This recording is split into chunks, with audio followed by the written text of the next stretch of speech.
जब सूरज के सामने ईशा के रिश्ते की असली सच्चाई खुली तो उसने बिना किसी झिझक के सबके सामने अपने हाथों से उसकी मांग में सिंदूर भरकर उस रिश्ते को फिर से अपना लिया।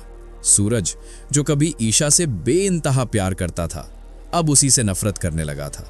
उसे लगता था कि ईशा ने उसे धोखा दिया, उसके सपनों को छोड़कर पैसों और ऐशो आराम को चुन लिया, और इसी गलतफहमी ने सूरज को अंदर से बदल दिया।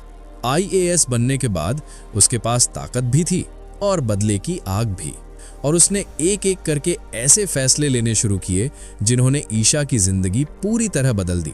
सबसे पहले उसने ईशा को उस आलीशान जिंदगी से निकालकर एक ऐसी दुनिया में ला दिया जहां हर दिन एक नई मुश्किल उसका इंतजार कर रही थी। और फिर उसने आकाश को सबक सिखाने के लिए उसकी ड्यूटी अपने ही घर की सिक्योरिटी में लगवा दी। यानी जिस इंसान को वो अपना दुश्मन मानता था, अब वही उसके घर के बाहर खड़ा था। लेकिन कहानी का असली दर्द तब सामने आता है जब ईशा अपनी सबसे बड़ी मजबूरी के साथ सूरज के सामने खड़ी होती है। आकाश उसे ब्लैकमेल करता है, अगर मेरी ड्यूटी नहीं हटवाई तो मीशू की पढ़ाई हमेशा के लिए खत्म। एक माँ के लिए इससे बड़ी मजबूरी क्या हो सकती है। ईशा दिल पर पत्थर रखकर सूरज के पास जाती है। उसकी आंखों में आंसू होते हैं, लेकिन आवाज में सिर्फ एक विनती, प्लीज उसकी ड्यूटी हटा दो।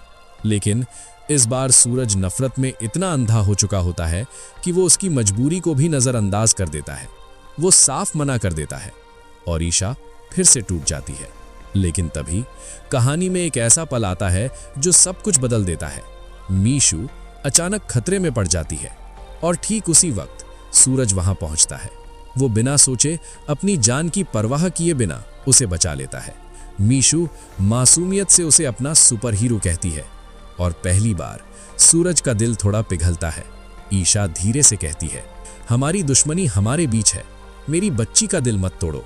और यहीं दोनों एक साथ बैठकर आइसक्रीम खाते हैं, बिना कुछ कहे, लेकिन उनकी आंखें सब कुछ कह रही होती हैं।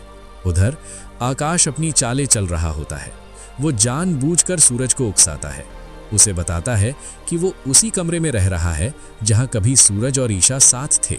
ये सुनकर सूरज का खून खौल उठता है, लेकिन इस बार वो कुछ नहीं करता, क्योंकि अंदर ही अंदर वो खुद से लड़ रहा होता है।